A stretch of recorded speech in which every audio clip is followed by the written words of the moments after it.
Em nome do Pai, e do Filho, e do Espírito Santo. Amém. Salmo 115. Eleva o cálice da minha salvação, invocando o nome santo do Senhor. Que poderei retribuir ao Senhor Deus por tudo aquilo que Ele fez em meu favor? Eleva o cálice da minha salvação, invocando o nome santo do Senhor.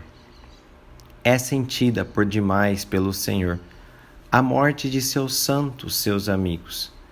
Eis que sou vosso servo, ó Senhor, que nasceu de vossa serva, mas me quebrastes os grilhões da escravidão. Por isso, oferto um sacrifício de louvor, invocando o nome santo do Senhor. Vou cumprir minhas promessas ao Senhor, na presença de seu povo reunido. Glória ao Pai, ao Filho e ao Espírito Santo, como era no princípio, agora e sempre. Amém. Elevo o cálice da minha salvação, invocando o nome santo do Senhor. Gostaria de meditar com vocês sobre esta passagem. Eis que sou vosso servo, que nasceu de vossa serva. Esta é uma expressão muito bela, utilizada já algumas vezes, nas Sagradas Escrituras. E o sentido dessa expressão é basicamente o seguinte: os escravos, eles, quando eram comprados pelo seu senhor, eles, embora estivessem ali na casa, eles sabiam onde era a origem deles. Já os filhos da escrava, eles nasceram ali. Eles, então, são menos rebeldes, podemos dizer assim, porque a origem deles, a vida deles é aquilo ali. Eles não sabem uma outra vida, eles não experimentaram uma outra vida, senão aquela vida da escravidão. E para eles, aquela vida da escravidão é uma vida normal. Por isso, então, eles são mais obedientes, por isso, então, eles eram criados na mesma casa. E por isso, eles eram mais estimados pelo seu Senhor. Podemos enxergar essa expressão, escravo, servo, filho de vossa serva, utilizando aqui como exemplo aquilo que São Luís Grignion Marie de Montfort nos ensina em seu tratado. Existem 3 formas de nós sermos escravos.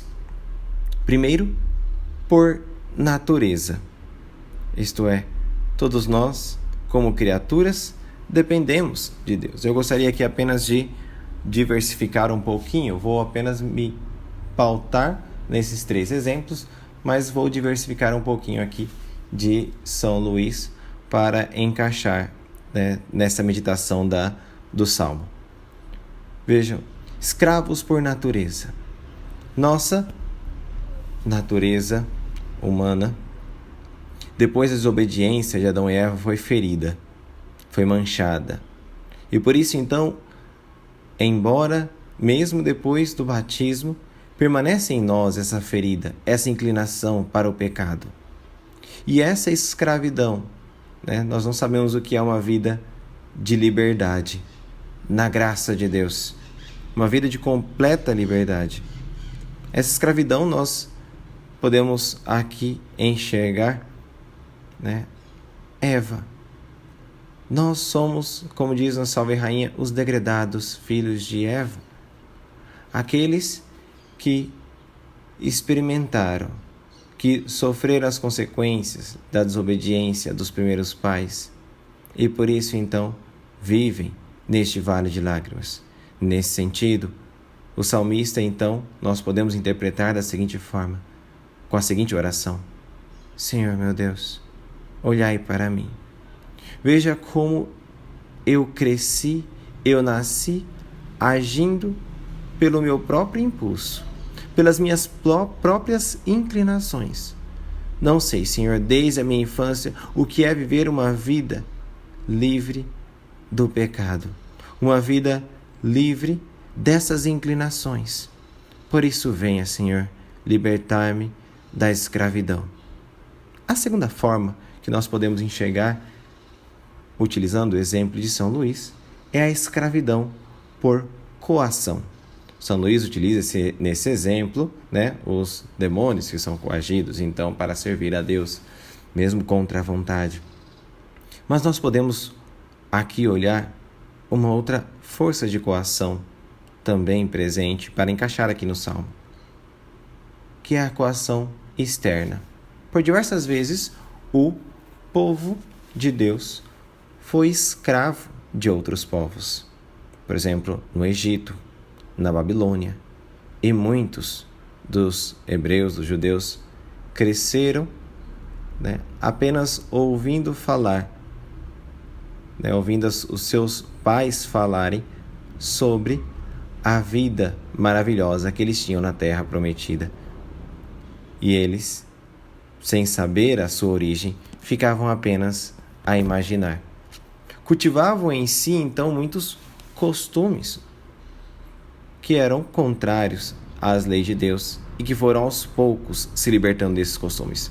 Olhando aqui para a nossa vida, o que nós podemos enxergar? Veja, por muitas vezes, melhor dizendo, nós crescemos com diversos traumas, com diversas imperfeições. Olhando este salmo, podemos dizer também, como salmista: vede, Senhor, eu também sou escravo, filho de vossa escrava, servo, filho de vossa serva.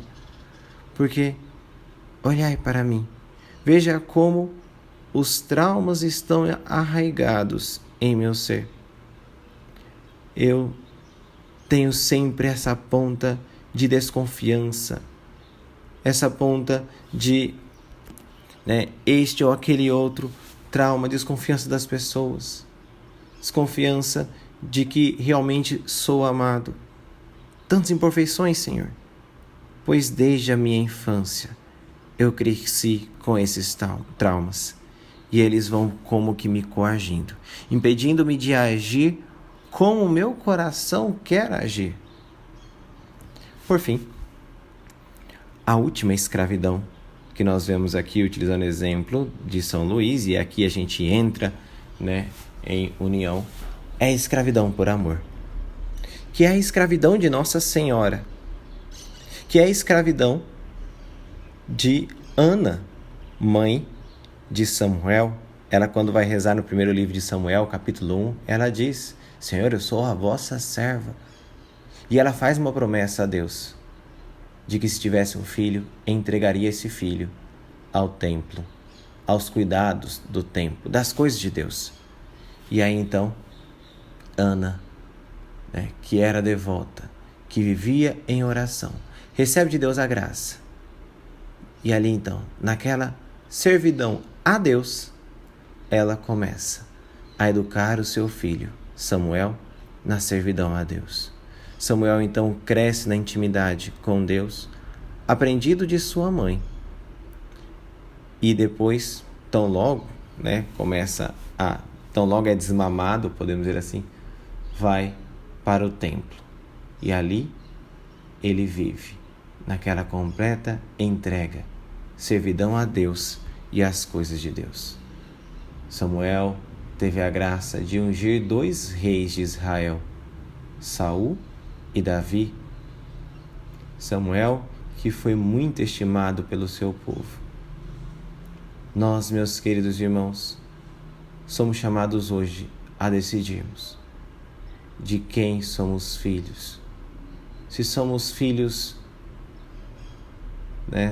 do pecado, se somos escravos do pecado, melhor dizendo, se somos escravos do mundo, ou se somos servos, filho de vossa serva, Maria. E por isso, Senhor, não me encontro em nenhum outro lugar, senão em vossa casa. É aqui que eu quero ficar. Não tenho outro lugar a não ser aqui. Amém.